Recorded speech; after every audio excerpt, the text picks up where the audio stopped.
Salut l'ami, moi c'est Gaëtan, motard originaire du 61 en Basse-Normandie. Motard en grosse cylindrée depuis 2021 avec d'abord une 650 V-Strom, puis une 1050 V-Strom et maintenant une belle BMW R1250 GS que je possède depuis ce mois de janvier 2025.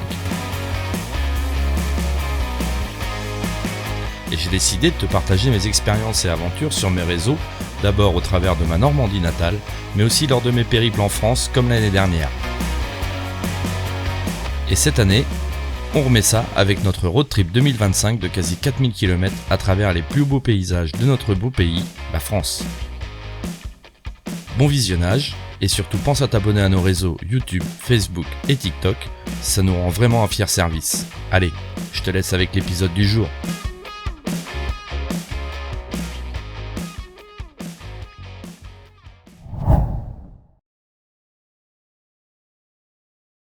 Samedi 19 juillet, c'est une étape de montagne modifiée de 160 km qui nous attend. Nous devions passer par Monaco et Menton, mais la circulation côtière et la fatigue accumulée depuis 8 jours et 2100 km parcourus auront raison de notre motivation et courage. Nous partirons donc de Villeneuve-Loubet pour longer le Var sur quelques dizaines de kilomètres pour attraper la vallée de Tinée et la longue montée vers le village d'Isola, pour ensuite basculer dans la vallée de Loubaï par le célèbre col de la Bonnette à 2715 mètres d'altitude, ne faisant pas de celui-ci le col le plus haut d'Europe.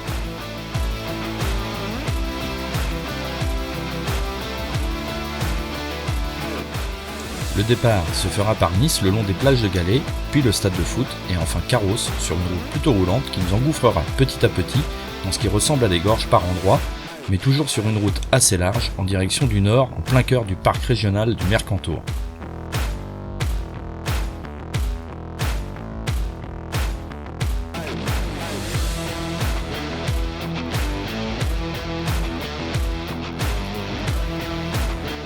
Dans ce secteur, nous ne manquerons pas de remarquer qu'il y a très régulièrement des fortifications sur le bord des routes. Et effectivement, dans les années 39-40, les frontières de la France étaient défendues du nord au sud, et dans ce secteur, les lignes de défense gardaient la frontière italienne.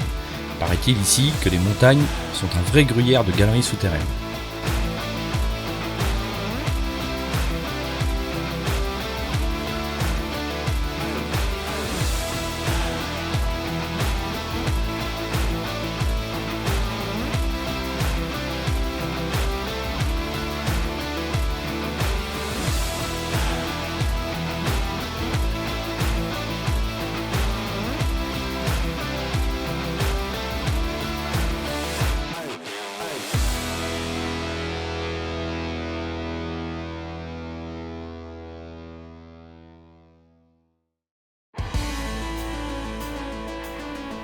C'est à partir du village de Saint-Étienne-de-Tinée que la route va se rétrécir. Nous venons de parcourir 90 km depuis le bord de la mer Méditerranée pour une élévation d'environ 1150 mètres. Et à partir de ce village, nous prendrons 1650 mètres d'élévation supplémentaire pour seulement 25 km de distance, soit un pourcentage moyen 4 fois plus élevé. Au fur et à mesure de la montée, les paysages changent. D'abord très boisés, cette végétation disparaîtra peu à peu pour laisser place à un décor plutôt désertique, très rocailleux, qui en fera un véritable paradis pour les marmottes, dont nous entendrons très régulièrement leurs cris d'alerte, très perçants, sans quasiment jamais en apercevoir.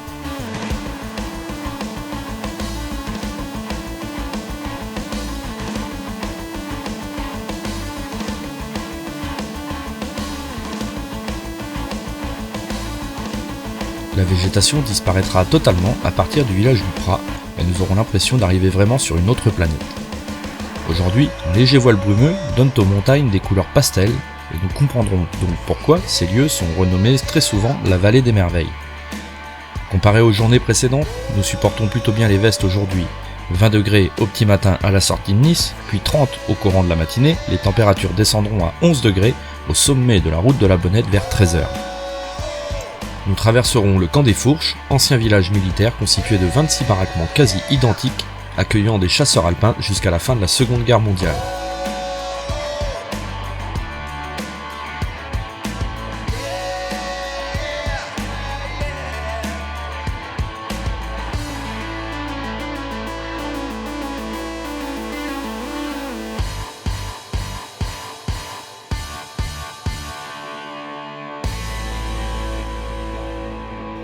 c'est quelques kilomètres après ce camp que nous apercevrons le col de la Bonnette qui bascule du côté de la vallée de l'Oubaye.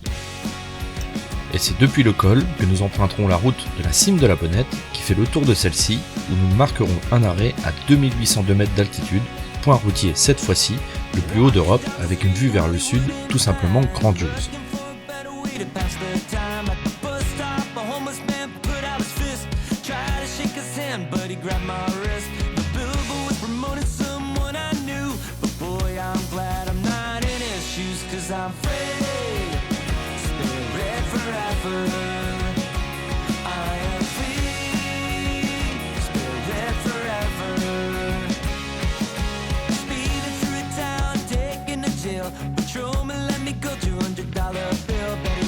Nous ne resterons pas très longtemps avec ce petit vent présent qui nous rappelle bien qu'il ne fait que 11 degrés. Nous attaquerons à partir de ce point les 40 derniers kilomètres pour aujourd'hui. 40 km de descente qui nous conduiront à Josier, puis Barcelonnette, et enfin jusqu'au camping Le Fontarache, dans le village des Tuiles, où nous passerons de nuit.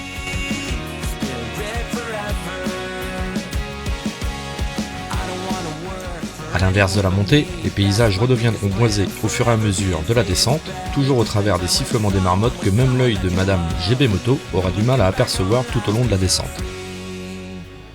Nous arriverons au camping de bonne heure vers 15h30 et la routine bien huilée se mettra en place avec le montage du campement, puis un tour à la piscine où nous serons invités par des jeunes ados bretons et auvergnats à un match de water-polo où ils prendront la raclée du siècle par les Normands que nous sommes. Le lendemain devait être une journée de repos, mais nous irons parcourir les alentours sur environ 180 km au travers de paysages dignes de servir de décor pour le tournage de film au travers du Grand Canyon des États-Unis.